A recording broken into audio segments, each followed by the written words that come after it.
అనుష్క గారితో పనిచేసిన దర్శకులు కావచ్చు, తోటి ఆర్టిస్టులు కావచ్చు, ఎవరైనా సరే అనుష్క గారి గురించి చెప్పండి మీ అనుభవం దృష్ట్యా అంటే లైక్ ఇంకా షీఈ్ వెరీ స్వీట్. ఇంకా ఇంకో మాట రాదు మామూలుగా. ఆ స్వీట్ అన్న పర్సన్నే స్వీట్ అన్న పదం ముందు వచ్చేస్తుంది. చాలా మంచి అమ్మాయి అనుష్క. ఎందుకంటే తను కూడా స్పాట్కి వచ్చాక కానీ ఎప్పుడు యుగో ప్రదర్శించటం, హంగామా ప్రదర్శించటం, బందా ప్రదర్శించటం అస్సలు ఉండవు. చాలామంది హీరోయిన్లు అవి ఉంటాయి, ఈ అమ్మాయిని అస్సలు ఉండదు. ఇది ఒకప్పుడు హీరోయిన్లో విజయశాంతి దగ్గర ఉండేది కాదు, రమ్యకృష్ణ గారి దగ్గర కూడా ఉండదు. ఇది చాలా ప్రొఫెషనల్.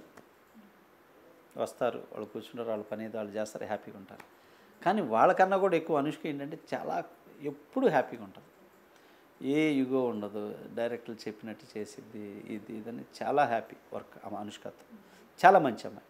ఎప్పుడైనా సరే దర్శకులకి అంటే మీరు కూడా 20 years నుంచి అది డైరెక్టర్గా ఉన్నారు కాబట్టి ఎప్పుడో ఒకప్పుడు హీరోయిన్స్ దగ్గర కొన్ని కాస్ట్యూమ్స్ విషయంలో కావచ్చు, లేదా కొన్ని సీన్స్ విషయంలో కొన్ని భేదాభిప్రాయాలు వచ్చి గొడవలు అవ్వటం లాంటివి జరుగుతూ ఉంటాయని వింటూ ఉంటాం కదా, అలా మీకు ఏమన్నా జరిగాయా?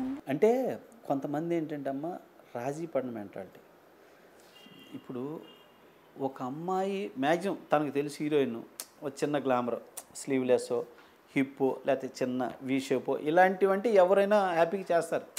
ఇంతకు మించి టూ మచ్ చేయాలి లేదా ఇంకోటి చేయాలని ఇష్టం లేకుండా కొంతమంది బిహేవ్ చేస్తారు. నువ్వు హీరోయిన్, నువ్వు ఒప్పుకున్నావు, నువ్వు చెయ్యి అని యాజ్ ఏ డైరెక్టర్ ఫోర్స్ చేస్తే ఇద్దరు క్లాష్ వస్తుంది.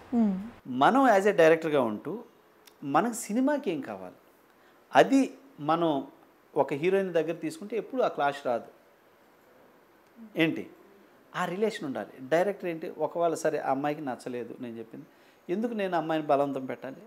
సో దీన్ని వదిలేద్దాం, మిగతా అంతా చెప్పించేసింది కదా, సో దీనివల్ల సినిమా ఆడదు కదా.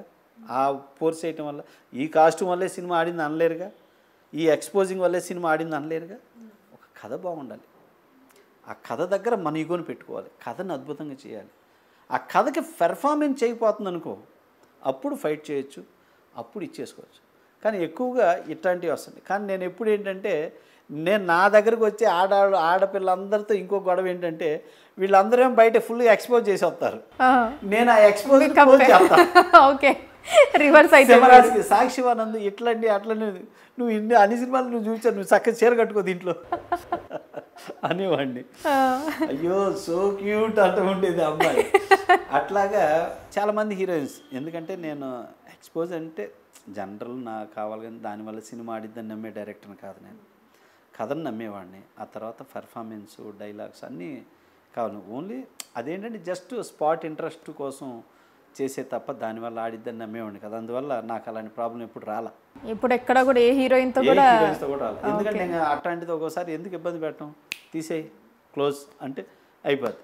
ఓకే, అందువల్ల నాతో హీరోలైనా ఎవరైనా చేసిన వాళ్ళు 1-2 సార్లు ఎందుకు చేసేవాళ్ళు అంటే కొన్ని మనం ఎక్కడ పట్టుబట్టాలో పట్టాలి, కొన్ని లిమిట్ వదిలేయాలి. లియో ఎంటర్టైన్మెంట్ ఈ ఛానల్ని ప్లీజ్ సబ్స్క్రైబ్ చేయండి, షేర్ చేయండి, లైక్ చేయండి. Please subscribe to Leo entertainment. Please subscribe to Leo Entertainment YouTube channel. Subscribe Leo Entertainment channel. Leo Entertainment. Please subscribe this channel. Hi, నేను ఆనంద్ రంగానే. Please subscribe to Leo entertainment. ఇలాంటి interesting videos కోసం తప్పకుండా మా ఛానల్ని subscribe చేయండి.